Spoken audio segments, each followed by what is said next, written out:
What is good, everybody, man? This is your guy, Manny, and this is the Talking Sports with Manny YouTube channel. Join with me is my main man, Elijah. We're going to do a little father and son type thing today. So, man, we're going to talk Dynasty football, and I'm going to go over my rankings, my pre-rankings prior to the draft. Also, I'm going to get some assistance from my guy, Adam Aniba, his website, kind of dive into what some of these rookies do rather well. Even though my guy is more so of a Washington Commanders kind of guy, I'm still going to be able to pull out some pretty good information from his website. But towards the end of this stream, if I have some time, I'm going to go over some dynasty trades that you guys should be making. I'm going to show you guys some examples of some trades that I've made. Although I do have some guys that I like, some of my guys that I've used over the last 2 to 3 years, I've started to sell off some of these guys for particular different reasons. And after I go over my rankings, you'll see why I'm selling some of the guys that I'm selling right now. And if you play Dynasty with me and you happen to, listen to my stream, you'll know exactly what I'm trying to do during this draft. I can tell you all my secrets for the draft, and you still can't stop what I do. So we're going to go ahead and dive on into this episode. So let's go ahead and start with the tight end position. The tight end position is very deep this year in the draft. There's several guys. Jalen Weidermeier, if I'm saying his name correctly, he is a guy that I have number one on my list. Then when it comes to number two, it's debatable. Like literally any of these top three guys that I'm going to talk about, I only wrote down three guys because I'm not making this a tight end premium type of stream. So I want to spend more time on quarterback, wide receiver, and running back, which is why I'm only going to go with three tight ends. But Jalen Weidermeier, he's pretty good. He is solid. He can end up being the number one tight end taken in the draft. But we all know that once the draft happens, a lot of different things can happen. Hey, what's good, Dre? Appreciate you hopping on the stream, man. I hope I'm coming in good on your end. Sometimes the stream kicks out, it kicks back in, but I hope you guys are doing. I hope that you're doing well, my brother. Isaiah Likely is another tight end that he's making waves right now. He's making waves. He's athletic, and Isaiah Likely is pretty much a wide receiver in a tight end body. And then you have Trey Mcbride. So Trey Mcbride might be the most complete tight end out of these three. But when it comes to the draft, if you're playing in a one tight end league and a non-tight end premium, you can go with any one of these tight ends and they would get you points. I mean, they'll do what you need for them to do. Now, it all depends on where these guys go. Let's say one of these three guys go to a team like Green Bay or a team like Kansas City, then it changes everything. We all know that it takes tight ends a while, maybe 3 years to really get going in the NFL. But when you're playing with a pretty good quarterback, and if these tight ends offer wide receiver type of skill set, you can be sure that they can give you valuable numbers. You look at a guy like Pat Freiermuth. Pat Freiermuth last year came in, and he did well. He did well for Pittsburgh. He put up some pretty good numbers for a rookie. Man, appreciate you, man. The little one keeps me busy, and he's been the reason why I've not been able to stream as much as I normally do, but I got to start cranking out these streams a little bit more, especially with the draft coming up. Appreciate the love, Dre. So Pat Freiermuth, like I said, put in a lot of work last year. So my three top tight ends for fantasy dynasty or just fantasy in general. So it's not talking about the NFL. It's not necessarily talking about NFL drafts and where people should go. But Weidermeier, Likely, McBride. Those are the top three that you should be targeting in your drafts. Now, obviously, this is before the NFL draft, so I'm just throwing stuff out there. But these three tight ends usually go at the end of the second and in the third round. If it's a one tight end league, these guys will go in the third round. If it's a tight end premium, you can see a potential where these guys go late second to early third. But these are middle third round pick type guys. Last year, I was seeing Pat Freiermuth go in the third, 301, 302 in dynasty drafts, superflex drafts as well. So we move on to the quarterback position. The quarterback position, Number one quarterback on my list in terms of Dynasty. Like, once again, guys, this is Dynasty. This is fantasy. Malik Willis is going to go most likely at the 101 or at the 102. If you are in need of a quarterback, you go Malik Willis. If you are in a need of a running back, then you probably go Hall. But Malik Willis is definitely my number one quarterback. Kenny Pickett, number two. Kenny Pickett is going in the middle of the first round in Dynasty drafts so far. Matt Corral is the guy that goes at the end of the first, sometimes early second. But Matt Corral is not going to be there in the second. He's going in the first so far. Let me see what Dre said. Dre says, I like them 3 tight ends. Yeah, absolutely, man. I love these 3 tight ends, both in fantasy and in real life. If my team was to be able to get one of these guys, I'll be excited. But I hear people saying that, these guys might not. I mean, that one or two of these guys don't fit pick 47 for my squad. But I've seen a lot of guys mock Trey Mcbride to my squad at number 47 in the actual NFL draft. But we'll see what happens there. But back to the quarterback position, I have Malik Willis, Kenny Pickett, Matt Corral. Now, here's where it gets kind of funny. Whether you like Sam Howell or whether you like Desmond Ritter, those are 2 guys that can go either 4 or 5. For me, personally, I'll go Sam Howell, then Ritter. Both guys are mobile. Both guys can make some throws. I hear a lot of things, people saying like these guys can make the deep throws, but they're not always accurate with the deep throws. But these are some of the things that you can correct with coaching in the NFL. The good thing about Sam Howell and Ritter is if they go to the right situation, they get to sit behind somebody practically the whole year. A lot of these guys, pretty much all these quarterbacks are pretty much projects. Malik Willis is going to sit out the whole year. That if I'm an NFL team drafting Malik Willis, I'm sitting him out the whole year. It's just better for him. Look at Trey Lance, small school. He sat out a year, and even now they're saying that Trey Lance might not be ready. It might be Jimmy Garoppolo's job once again. And it could be a scenario where Jimmy Garoppolo starts the year, maybe plays 6 games or so, and then gets traded by the trade deadline to a team that's in contention with a injured written quarterback. So Jimmy Garoppolo can still start out the year and then move on, and then they turn it over to Trey Lance. That's my prediction for what happens in San Francisco. But like I said, a lot of these quarterbacks, the only one that I can say that can come in right now and start to produce is most likely Kenny Pickett. Kenny Pickett can come in right now and start to produce. He can start right away. Matt Corral is going to need some time. Sam Howell is going to need some time. Desmond Ritter is going to need some time. But there's potential that we see 5 quarterbacks play this year. Now, the 6th quarterback on my list of dynasty quarterbacks in this rookie draft is Carson Strong. Carson Strong is a guy that nobody's really talking about. Carson Strong, he has a strong arm. I mean, look, Carson Strong has the potential to be a what's that guy? Davis Mills.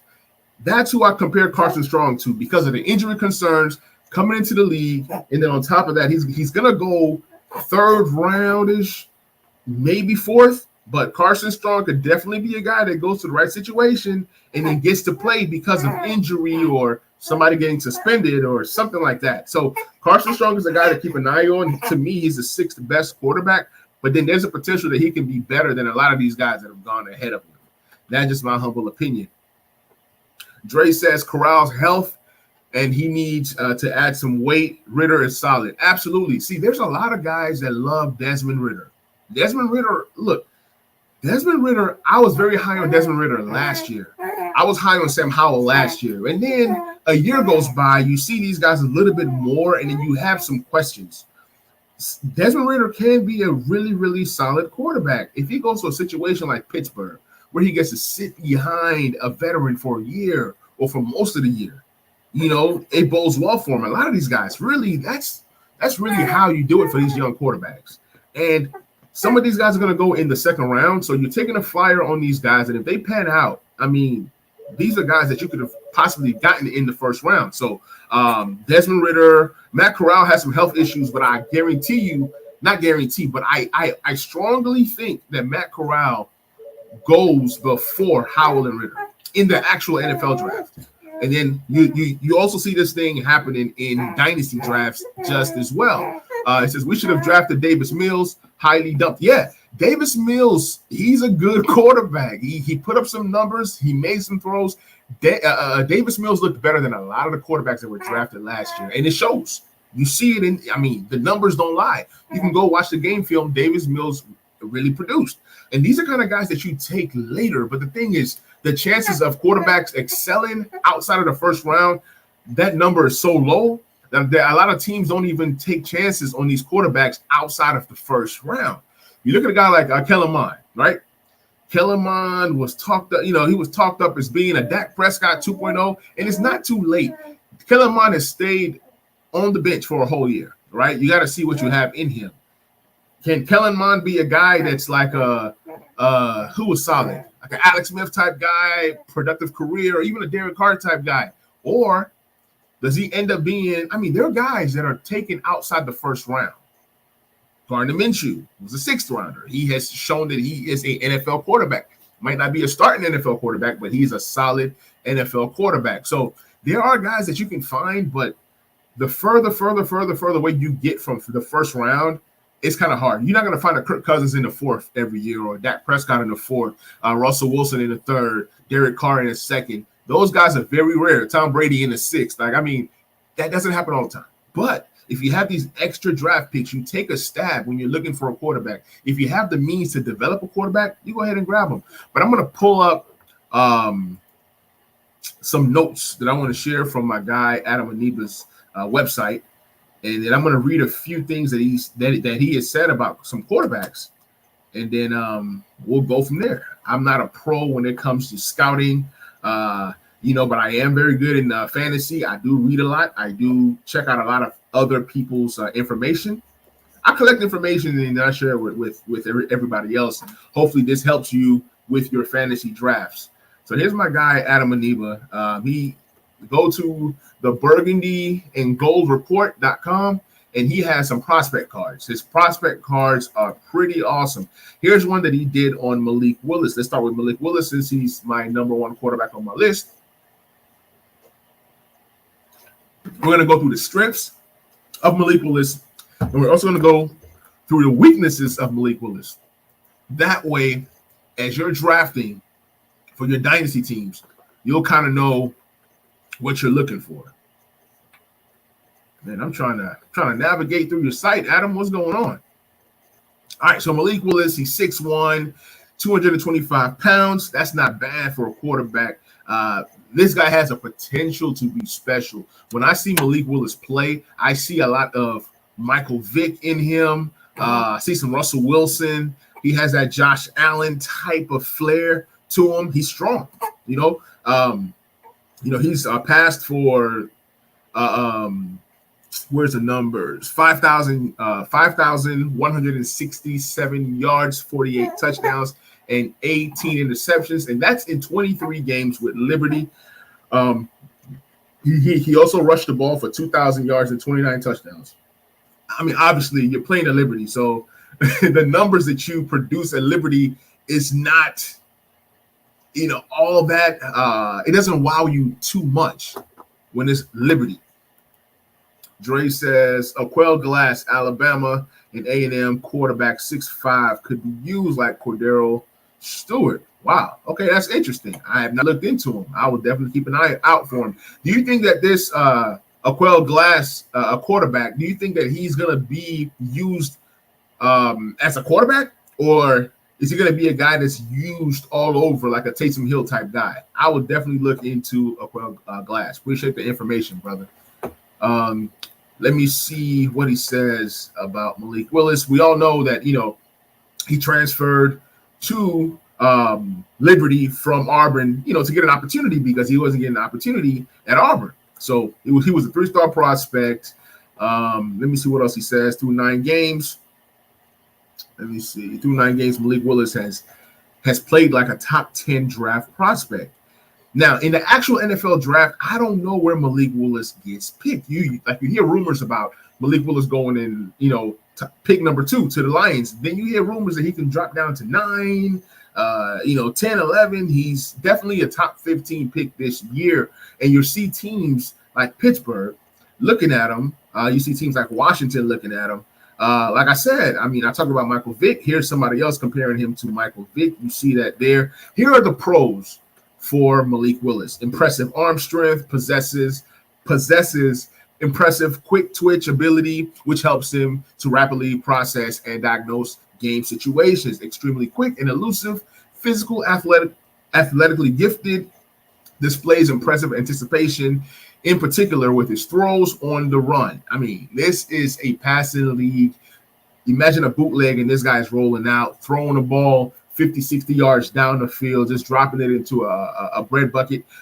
He had an excellent pro day. He had an excellent combine. Like his stock is rising, and he definitely has the potential to be the number one quarterback selected out of all the quarterbacks out there. Now, some of the cons on Malik Willis: bad habit of throwing the ball off the back foot, elongated throw motion that can negatively affect timing with his receivers. Overall mechanics need refinement. So these are some of the things that can be coached up. Lowering his shoulder while scrambling won't fly in the NFL. So there's some things that he needs. And you know what? What always scares me about quarterbacks that scramble a lot is that a lot of these guys, if they get hit, it can be the end of their career. And to me, that is pretty scary. Let's go ahead and hop into the next guy, Malik Willis. Matt Corral.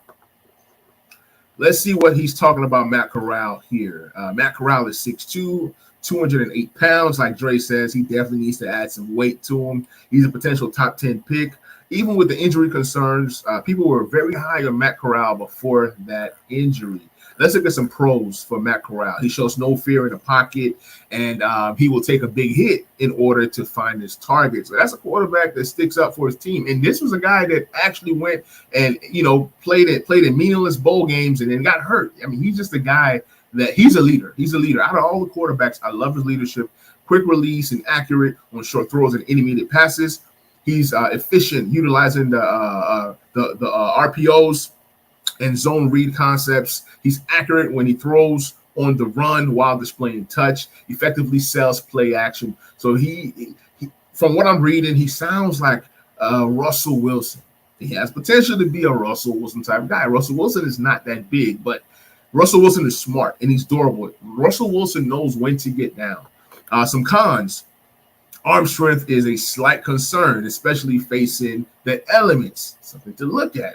A lot of these NFL teams, you're playing in the dome. I mean, you're playing outside the dome, so you're going to be, seeing, snow, sleet, water, things of that nature. But overall, footwork needs work. He needs to take some heat off his wind. He needs to take some heat off of his windup at times. So those are some of the things that scouts don't like about Corral. Back to what Dre is saying here. Darren Bevers and Chad Mumma, we are interviewing. Yeah, man, definitely. The Commanders definitely need one of these guys. I love both. And I think that both of these guys are going to be available in the second round. These guys probably go second or third round. Because of not having that third round pick, maybe they trade back to acquire 2 third-round picks or pick up an extra third round, either in the first or second, trading back. So, yeah. That's pretty good right there. You said that quarterback glass from A&M is going to be used more so like a Taysom Hill. I like it. Yeah, it's good to get guys in the league that can do a little bit of everything. So we've spent some time on quarterback. I'm going to go over one more of Adam's prospect cards. Let me see. Let me go over one more quarterback. Let's do Sam Howell. No, let's do Kenny Pickett. Since Kenny Pickett is part of my top 3. Here he's, Kenny Pickett is 6'3", 220, solid, again, top 10 potential draft pick. A little bit about Kenny Pickett. Let's see what he does well. A very accomplished player, by the way. Very, very accomplished. Let me see. Maybe, I don't know. Okay, his pros. Quick release with a smooth throw in motion, accurate passer on the run when the pocket breaks down. Prototypical measurables, compact. And that would help him in that next level. So he's already NFL ready, NFL size, 6'3" and above is a very great size for a quarterback. And, being 220 pounds, that's solid as well. He likes to improvise. You know what I'm saying? Throwing mechanics is solid. Decisiveness, quick release. So these are some of the things that he does well. He's a field general with a very high football IQ. Now, some of the cons is his arm strength, slightly concerned, small hands. That's a slight concern. He wears 2 gloves. He wears 2 gloves to be able to grip the ball, but the gloves have not deterred him from not making throws. Like I said, I think he's the best quarterback in terms of being ready to play right away. He doesn't really trust his checkdowns at times. He can take a necessary risk under pressure. But who doesn't like a gunslinger, right? I mean, sometimes you got to do what you got to do. So those are some of the quarterbacks. Thanks to Adam and Neba. Thank you so much to be able to use your prospect cards to go over some guys. Now, let's go ahead and dive into the running back position. Then I'm going to go ahead and talk about the wide receiver. And I'm going to go ahead and end the stream. If I got some time, I'm going to talk about some dynasty trades that I've made that can possibly help you win your league. So Breece Hall, he's out here, number 1.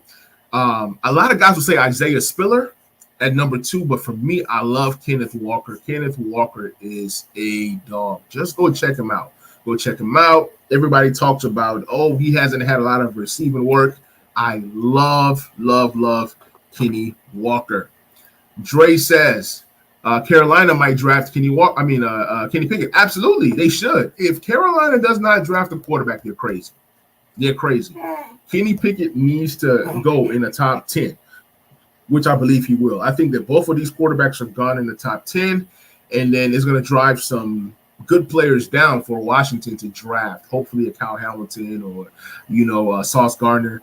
Although I want a wide receiver for the Commanders, you never know what happens with the draft. So back to my running back list. You have Breece Hall, you have Kenneth Walker, Isaiah Spiller. Then those are the top 3. Then it starts to get a little interesting. You have Zamir White, right?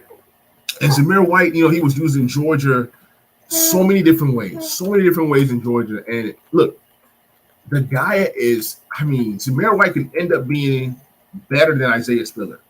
I know it sounds crazy to say, but you have to remember a lot of these running backs go to situations. It's all about volume. We all remember the year that a lot of guys, even in real life in Dynasty, Clyde Edwards-Helaire was selected first, right? Because he went to Kansas City, and then a guy like Jonathan Taylor going to the Colts. We all knew that the Colts had a really good offensive line, one of the best offensive line in football, instead of us thinking, okay, Jonathan Taylor might be better because he's going to a better offensive line. A lot of us was thinking Patrick Mahomes to Clyde Edwards-Helaire, that's going to bring some firepower and some extra added touches for Clyde Edwards-Helaire. So what happened in Dynasty drafts, everybody was going Clyde Edwards-Helaire number 1 instead of Jonathan Taylor. Today, Jonathan Taylor is one of the best backs in all of football. You're talking about a Derrick Henry 2.0. You're talking about a guy that can do it all. There's nothing that Jonathan Taylor cannot do. And now you're looking at Clyde Edwards-Helaire, who can be on his way out of Kansas City, and he's trending towards a career like Rashad Penny, even though Rashad Penny took him 5 years to get to the level that he's at now. So with running backs, it's kind of like pick your poison. But, Zamir White is definitely there. Like I said, he can go to the right situation and then end up being, one of the best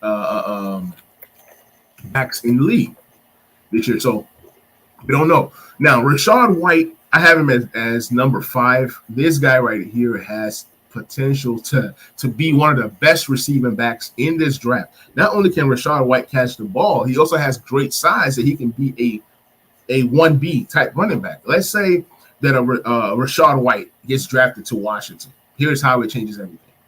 Obviously, you have J.D. McKissic. I get that. But Rashad White can do more than J.D. McKissic because he's actually bigger. He will be more durable in a role of actually running the ball through the middle. So that's why, I say, look, when it comes to running backs, you just got to go grab, who you like, what you like. And then based off of where these guys fall in the draft, it can change everything. There's even talks that Rashad White goes in the 2nd round in the actual NFL draft. You guys just go check this guy out on tape, man. He is 6'2", 210 pounds. He's not a little kid.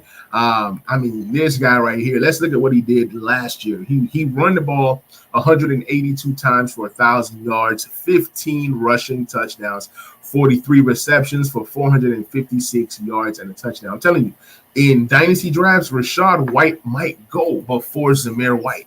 So these two Whites, Zamir White, Rashad White, look out for them because these guys, based off of where they go, imagine a Rashad White in Buffalo.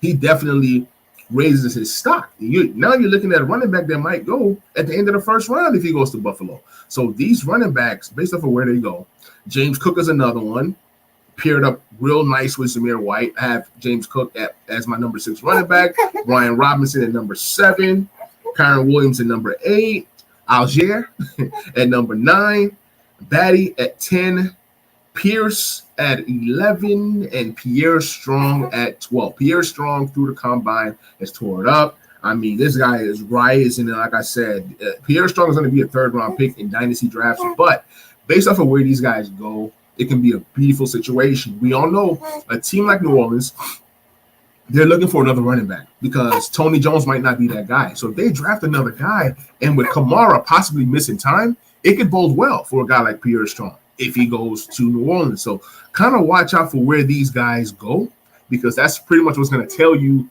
what kind of role these guys are going to have. Most teams in the league right now already have a bell cow, already have a running back. You can see something similar to Javonte Williams last year, going to Denver, playing with Melvin Gordon, and then now with Melvin Gordon potentially leaving, there's potential that you're going to have a Jameson Williams being the premier guy, getting all the carries. And don't be surprised if Melvin Gordon leaves and the Broncos select one of these young running backs towards the end of the draft to just add more depth to that team. Dre says James Cook, number 4. Damon Pierce, number 5. Sleepers, Pierre Strong, and Devontae Price, 6-7. Great list, man. Appreciate you, man. Yeah, man, like I said, things are going to change for me. Another guy I like is Ty Chandler. Tyler Batty's out here. This list is going to be fluid. It's going to change as it gets closer to the draft and when I start to hear more stuff. But this is my first list right here. I do love the players that you have. I do have Pierce on my list at 11, but he's definitely going to climb. Just like I said, based off of what I'm hearing and what teams are looking for running backs, we know Houston is a hot destination. Wherever one of these running backs go, that running back is going to be the premier guy because the Houston Texans don't have a guy right now. Another team is the Jacksonville Jaguars. They're looking for another running back with James Robinson nursing that injury. So it's going to be a lot of different moves, a lot of things happen. And I'm even telling people, don't be surprised if Washington drafts a running back. They need just more weapons. I would love for Washington to take a guy like Kenneth Walker. Then people say, well, what happens to Antonio Gibson? Okay. You got to have more weapons. For that offense, you need more weapons. So you're going to see teams that already have established running backs go and attack that running back position like a James Cook. The guy can be special. Like, the guy is so talented. So let's see what happens. Now, we're going to get into my favorite position, which is the wide receiver position. Based off of the consensus and what everybody is saying. Now, just because this is my ranking does not mean that I'm going to take some of these players in dynasty drafts. Now, Treylon Burks is number 1, okay? I don't know how he's going to translate in the NFL, but Treylon Burks could be special. But then again, he could also bust. He can also be a guy that, doesn't do anything. Dre says, deep draft, ridiculous talent this year. Absolutely. The wide receiver position is deep. Running back position is deep. A lot of guys look at these running backs as like depth pieces, but I also see these guys as guys that can potentially be really good running backs. I think a lot of these running backs are going to last in the NFL for 5 to 7 years. They might never be special backs, but they can be at least a Carlos Hyde type guy, a guy that has been in the league for years and has been productive. So some of these guys have a potential to be 1B to a 1A or even, starter bell cow. And then some of these guys can just be complementary type backs. You see a lot of receiving backs in this draft. So you're going to see a lot of third down backs selected and go to pretty good offenses to, help that offense out. Don't be surprised if you see a team like Green Bay adding another running back after already having Dillon and Aaron Jones. Aaron Jones is getting older, so you're going to see a lot of older running backs get replaced by younger guys, and they're going to kind of go from there. So when you look at the wide receiver position, number 1, I have Treylon Burks. 2, I have Garrett Wilson. 3, I have Drake London. 4, I have Jameson Williams. 5, I have Chris Olavey. 6, I have George Pickens. 7, I have Jahan Dachshund. 8, I have Chris Watson. 9, I have Sky Moore. 10, I have 10, I have David Bell. 7, I have John Mechie. And 12, I have Wan'Dale Robinson. So with the Dynasty draft, here's what could happen. Here's what could possibly happen. Treylon Burks, everybody's hyped on Treylon Burks, but don't be surprised if a guy like Garrett Wilson has a better season or has a better career, because at least Garrett Wilson is safer than Treylon Burks. There's some question marks on Treylon Burks. Number 1 is, the speed. Can he, what kind of system is he going to be in? Is he going to be used like a Deebo Samuels type guy? So Treylon Burks is big, and he can do a lot of different things, but it's all about where he goes. If Treylon Burks goes to a team like, let's say Carolina with Sam Darnold, I'm not interested in Treylon Burks. If Treylon Burks goes to a team like Green Bay, I'm all in. Treylon Burks might be my one-on-one. Garrett Wilson, that's another guy based off of where he goes. He might end up going to a team like Atlanta, which is not bad, but it's not great, because then you're hoping that Atlanta drafts a real quarterback next year. Appreciate you, brother. Appreciate you, man. Then Drake London. Drake London is a guy that scares me. The way that he creates separation, lack of separation, a lot of his receptions are jump balls, difficult catches. Not every pass you're going to receive in the NFL is going to be jump balls. You're going to have to kind of get some kind of separation. So I don't know. Drake London with a mediocre quarterback, I don't know. Drake London with a guy like Aaron Rodgers, Patrick Mahomes, yeah. A guy that can throw him open, or a guy that can put the ball to only where he can be successful, yes. Drake London, his separation issues scare me. He's a talent for sure, but you're going to see a lot of guys drafted Drake London number 3. And if you are not a Drake London type guy like me, you could be able to trade down and acquire more picks in that draft just to give up that right for the person to draft Drake London. Now, Jameson Williams, I'm very interested in Jameson Williams. I love Garrett Wilson. I love Jameson Williams more than I like Treylon Burks and Drake London. Chris Olavey, I love him. George Pickens, I love him. Jahan Dachshund, I love him. Chris Watson, that has major upside. I mean, this guy right here is 6'4". He's super lightning fast. He ran into the 4.3s at the combine, and has some nice size. So I don't know what Watson can be, just because, he played at a small school. Same school as Trey Lance. So, I don't know what to think of Chris Watson. But I'm telling you this, Chris Watson's the guy that's going to go in the second round regardless of the real NFL draft. And then in Dynasty drafts, he's most likely going to go in the second round as well. That early second round type area. Sky Moore, David Bell, John Mechie. They're still running back. I mean, wide receivers that I didn't even add to the list. You have Justin Ross, a guy that was really good, but then because of injury has knocked him down so low. But somebody's going to get a steal in the actual NFL draft and, in Dynasty drafts. But John Mechie is definitely a guy to keep an eye on, especially for a guy that's going to go in the second round of the real NFL draft. He can possibly go to a team like, let's say, the Colts. The Colts definitely need somebody opposite of Michael Pittman. They don't have much wide receivers out there. And when you look at the landscape of the NFL, there's going to be a lot of teams selecting wide receivers. A lot of really good wide receivers in this draft. And like I said, these wide receivers, who I draft depends on where they go. We know that Green Bay needs 2 wide receivers as we speak today. We know that the Atlanta Falcons need at least 2 or 3 wide receivers. We know that the Kansas City Chiefs needed 2, but they just signed one. So I'll say they'll probably take 1 premium guy in the first 2 days of the draft. What other teams need wide receivers? There's so many guys. Let me see. It's a negative 10-4 on Drake London. The Ohio State boys can run them routes. Treylon Burks, the Swiss Army knife. Jahan Dachshund, ball skills. Wow. Wide receiver plentiful. I agree. Drake London, like, hey, you can't get the separation, and you need a special quarterback to make Drake London successful. I could be wrong.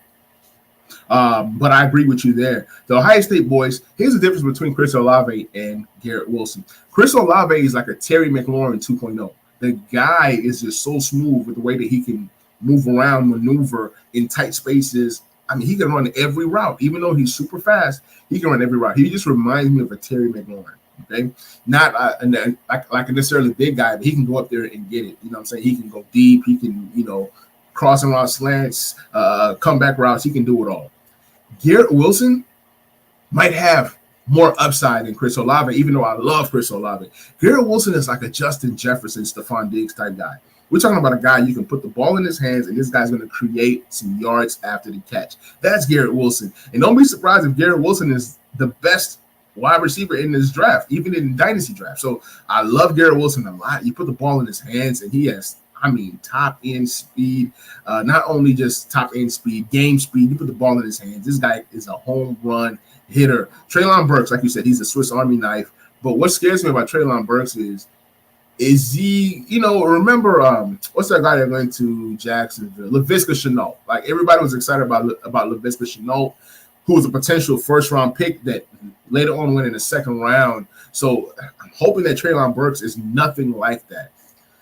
Another thing that scares me about Treylon Burks is, I don't know, man. I like Treylon Burks. Don't get me wrong. I would love my team to draft Treylon Burks or one of the two Ohio State boys, most definitely. But like I said, I really don't know. So we'll see what happens in the draft. Jahan Dachshund, man, the guy is only like 5'10", maybe 5'11", but Jahan Dachshund, that boy is special. That boy got some Odell Beckham Jr. in him, man. Jahan Dachshund, he's that dude. Forget his size. Don't let the size fool you. He's not going to be no Jalen Reagor type guy. Jahan Dachshund is a dog. And somebody's going to get this guy, hopefully Green Bay, and this guy is going to – Jahan is that dude. He's a player. So this draft, all in all, is great. Just want to kind of get on here and share a few of my rankings for some of these players, the tight end position, the quarterback position, running back position. And I want to share a couple trades that I've made in Dynasty so far. So one league, I had Deshaun Watson, Dak Prescott, Zach Wilson, and I had a few other quarterbacks, some older ones. And a guy came to me wanting Dak Prescott. Now, obviously, I'm going to make you pay for Dak Prescott because Dak is a highly regarded Dynasty quarterback. He's a top 10 Dynasty quarterback. So I told the guy I want Travis Etienne. I want first round pick in this year, which was pick 108. And then I also got pick 112 in this draft. Also got pick 308 as well. So my plans for 108 is to take the best available. Maybe a guy like Jameson Williams falls to me. Maybe a top running back falls to me at number 8 because people will be going for quarterbacks and wide receivers. We all don't know what's going to happen. So at pick 108, I love it because the possibilities are infinite right there. I can get Isaiah Spiller or Kenny Walker if he falls. Jameson Williams could be there, or Olavey. So pick number 8 is a very good pick. And then at pick 112, I can do a lot of different things. I can go quarterback. I can go maybe even running back, like a guy like Samir White could be available. And then in the third round at pick 308, I plan on grabbing maybe like a John Mechie if he falls, or Sky Moore, Justin Ross, Pierre Strong. Some of these other running backs are going to be available in the third round. And then on top of that, I got Brissett because I already have Deshaun Watson. So that was a trade that I made recently. And then another trade that I made was early on in the stream, I talked about having those guys that you like. I like Christian McCaffrey. I like the Hopkins from Arizona. And DeAndre Hopkins. It slipped my mind. So DeAndre Hopkins. I just traded DeAndre Hopkins. As much as I like DeAndre Hopkins, he's a must-sell right now in Dynasty. He's going to have a great season next year with Christian Kirk being gone. But Arizona's a team that's also going to draft a wide receiver, so keep an eye out for that. But with DeAndre Hopkins, I traded him and I traded Miles Sanders. Miles Sanders is another sell him now. Do not be surprised if the Philadelphia Eagles draft a running back this year. Do not be surprised. So traded DeAndre Hopkins and Miles Sanders for pick 102 in this draft and pick second round pick in 2024. Now, with pick 102, what I plan to do with this pick, it can go either way. Since I lost Dak Prescott, right, there's a possibility that Malik Willis falls to me at 102. If he's not available at 102, then I'm going to take Breece Hall. So Breece Hall or Malik Willis at 102 is just beautiful. Even after losing Dak, even after losing DeAndre Hopkins, my team is so loaded, so I didn't mind losing Hopkins. It says, if you have them two close picks, flip one for more picks. Most definitely. That's definitely something that I can do. Because having 108 and having 112, I can flip 112 for 2 seconds, right? If I want to add more youth. But if you look at my team, I have Dobbins, ETN, Jamar Chase, Michael Thomas, Stephon Diggs, Hawkinson, Dalton Schultz, Michael Pittman. I have a rather nice young team, Deshaun Watson. So it's all going to be about bench space. Can I roster all these draft picks? So that's kind of why after having pick 102, 108, 110, 112, 308, 311, I might not want to get any more picks. If anything, I could package 108 and 110 to move up, or I can package 110 and 112 to move up. So we'll see what happens. But that first round is definitely going to be interesting. These, like I said, these are some of the deals that I've made in some of the leagues that I came in third or second or first. I kind of sold some of my guys on my squad just to kind of, move up. I'm going to go over this one more league, and then I'm going to go ahead and end the stream. So there's a league that I'm in, and I did a fire sale accidentally. I didn't mean to sell every player that I had, but I'm going to kind of go over these trades. These trades happened rather quickly. So I had Stephon Diggs in this league, but it all started with Tyreek Hill. I traded Tyreek Hill at the time because I had no quarterbacks. All I had was Jimmy G. Roethlisberger retired, and I had Roethlisberger's backup, but then they ended up bringing in Trubisky, so that kind of ruined my plans, and Jimmy G with the surgery, so I literally had 0 quarterbacks. So I had to sell one of my top-end guys. I had Diggs, Tyreek Hill, Kamara, Christian McCaffrey. Those were my top guys, and then Aaron Jones. So when I sold Tyreek Hill, I was able to get 204 in this draft. Then I was able to get a 2023 first, as well as Jameis Winston, who's going to be the starter for maybe a couple years. And then I was also able to get a third-round pick in this year's draft and Jamison Crowder. So at the time, I'm like, okay, Jameis Winston, Jimmy G, then I still got my core top-heavy squad, including the TJ Hawkinson, to compete, right? Then the more that I started to think about it, I saw somebody in my league, they started stacking the team. They had, their team is crazy. Devontae Adams, they have Tyreek Hill now. After I traded him to somebody else, they traded to him. His team is so stacked. Eckler, Derrick Henry. I said, look, I'm not going to be able to beat this guy. So I said, let me go ahead and start to sell some of my players so I can get more assets. The next guy I traded was Stephon Diggs. Traded Stephon Diggs for Jerry Jeudy and a 23 first.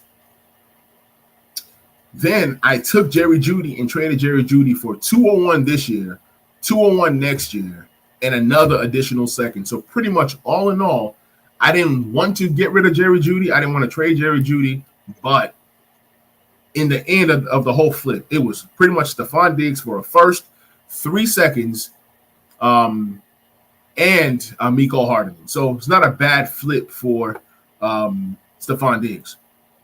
It says stash him on the COVID NA list. I'm greedy fantasy-wise. Hey, I am too. Look, I'm going to keep every single player that I can. Last year, I was able to roster guys like Dobbins and Deshaun Watson all on my team that was so top heavy, and I still was able to come in third place. So I'm gonna roster as many as I can through that injury list if I can. But if I can't, then I have to, trade some guys. I have my taxi. I have 5 taxi spots, but even in my taxi spot right now, I have guys like Rashad Bateman. Like, my taxi is so packed. Fryermuth, guys like that. So we'll see what happens towards the draft. So after trading Jerry Jeudy, I also traded Kareem Hunt. I bought Kareem Hunt for a first-round pick, which was terrible when I was in win-now mode. Then I was able to flip that for Philip Lindsay, who I didn't really care about, but I also got 2 second-round picks in 2024. So that was pretty cool right there to get, Kareem Hunt off my books. Then the next guy that I sold was Kamara. I put out a little message in my league. I said, Kamara is going to be going in the next 30 minutes. I want you guys to send your best offer, and the best offer gets Kamara. I mean, I had people in my inbox. I had some monster offers. Ended up trading Kamara for Nico Collins, pick 202 this year, pick 304 this year, 404 this year, and then a first in 23 and a second in 23. That's not bad. Trading Kamara for a first, 2 seconds, a third, and a fourth, and Nico Collins. That's pretty solid. I had a guy that I had deals. I had some crazy deals. I had one deal involving Josh Jacobs, which I should have taken, but it was just that the draft picks was just too far back. So he tried to add a little bit more. He added Clyde Edwards-Helaire. I tried to get Michael Carter. Had he countered and accepted that, then that would have been the deal that I would have taken, getting Michael Carter and Josh Jacobs along with a first in 2 seconds. That would have been solid for Kamara. So after selling Kamara, before that, I sold Adam Thielen for Osborne and a second-round pick. Like, I was doing a complete fire sale just to break my team down completely and pretty much start over. These next few years, I'm going to tell you how many picks I have this year, next year, and the year after that. Then I traded Aaron Jones. I traded Aaron Jones and Khalil Herbert because he wanted Khalil Herbert so bad. And I got Khalil Herbert in a previous deal that I'm going to get to. But for Aaron Jones, I ended up getting a 24 first, a 24 second, a 23 third, a 23 fourth, 24 fourth, Rondale Moore, who I'm big on this year with Christian Kirk leaving, for Aaron Jones and Khalil Herbert. So that was a pretty good trade, because when I got Aaron Jones last year, I paid a first and second for Aaron Jones, and I was able to get that first, that second back. Also got a third, fourth, and 2 fourths, and Rondale Moore. So that's how you trade. Whatever that you buy a player for, you try to flip it for more. And every time I try to trade one of my top tier guys, I try to get a young player in return, because these young players turn into assets. In the NBA, if you watch the NBA, you understand that when the Lakers traded for Anthony Davis, what did they do? They gave a lot of young assets and draft picks. You have guys like Lonzo Ball and Brandon Ingram, Josh Hart. You know what I'm saying? All these guys went for Anthony Davis. That's what you do when you're going to trade a superstar in Dynasty like Aaron Jones. You're going to get young players back as well as some assets. These picks, even if it's third, fourth round picks, you can package those picks to get more assets or to even get better, to even improve your team. So always keep an eye out for these third and fourth round picks. They do pan out. They do work out well.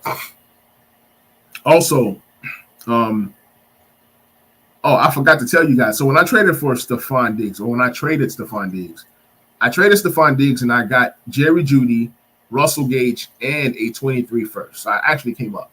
That Russell Gage player can also be flipped for another draft pick. So you guys see that Stephon Diggs is the gift that keeps giving. I'm going to try to flip Russell Gage for a second round pick, especially if he starts to blow up this year. It says, Kamara stock fell off of a cliff. It says, I would have traded Jones as well, King's ransom. Yeah, I have Jones. And I'm surprised that when the guy came to me and traded for Kamara, he didn't include Jones in the deal. So the minute that something happens to Kamara this year, he's going to come back to me for Jones. And when he comes back to me for Jones, I'm going to request that he gives me a second round pick. Because I'm tanking this year for pick 101, he's going to have to come see me for Jones. If not, Jones is going to stay on the roster. Because my theme as I move forward is to have young players and to have draft picks. That's the theme moving forward. What other trades did I make yesterday? I traded Christian McCaffrey and Devontae Foreman. I traded Christian McCaffrey and Foreman for Khalil Herbert, a 24 first, a 22 first, which is pick 105, and also a 23 first. So 3 first-round picks and Khalil Herbert for Christian McCaffrey.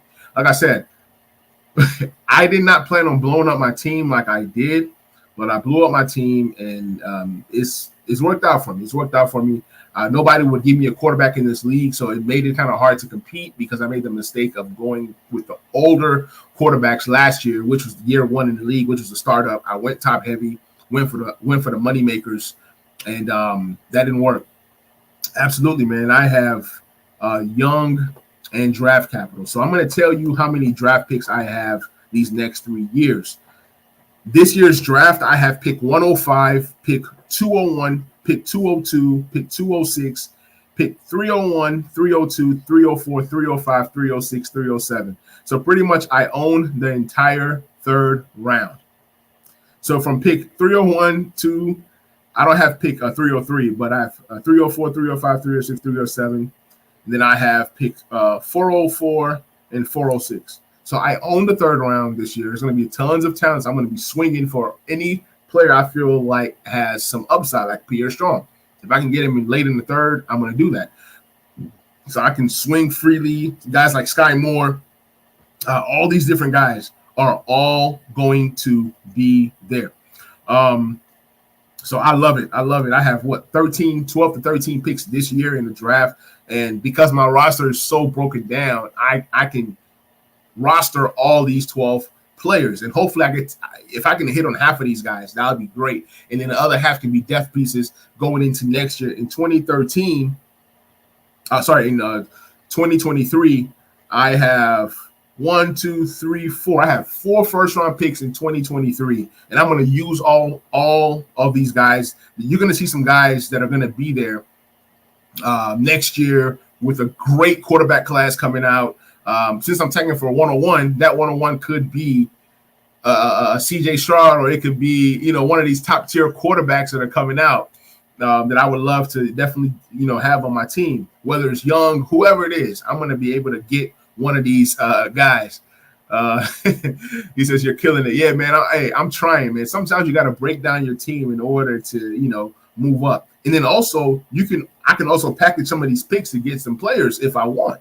Let's see how this year's draft goes, and then we'll see how 2023 draft goes. So in 2023, I also have 1, 2, 3. I have 3 seconds. I have four first rounders, 3 second rounders, and then I have 1, 2, 3, 4, 5, 6. I have 6 third rounders in 2023. So I have a potential to come out of that draft with some major young talent. And these young talents right here have so much upside that I can have a guy trading me like a Patrick Mahomes. Like I can package 6 first-round picks right now and get a Patrick Mahomes if I wanted to, but I'm not, because I'm going to build this thing the right way. And I also have 1, 2, 3, 4 fourth-round picks. I'm probably going to trade those because I might not be able to roster a lot of these fourth-round picks. So I'm going to be able to trade some of these guys. But in 2024, I have 1, 2, 3. I have 3 first-round picks in 2024.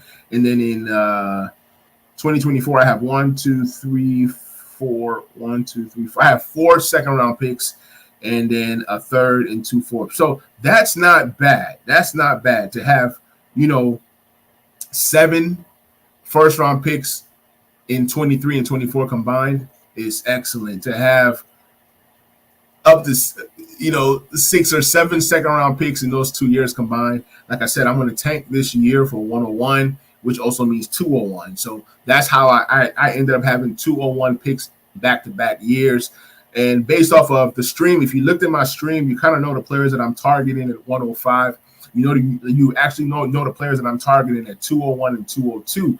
I am going to keep Jameis Winston because it's definitely hard to have more than enough quarterbacks. He says, good night, Dynasty League future champ. Hey, appreciate you, man. It got kind of crazy yesterday, but I loved it. I sold everything, and of acquired a lot of talent. And even in this draft, people are going to have to come see me for a draft pick, especially if their guy is available. I'll be able to trade some of these third-round picks for a future second-round pick. So there's it's assets galore. I'm going to have fun with this rebuild. Even if it takes me 3 years to rebuild this squad, I would do it. I had to get rid of some of the older guys that I loved. I love Stephon Diggs. I love Tyreek Hill. I love Kamara, and I love Christian McCaffrey. Those are my guys. But this is a stream, man. Appreciate you, Dre, for sticking with me till the end.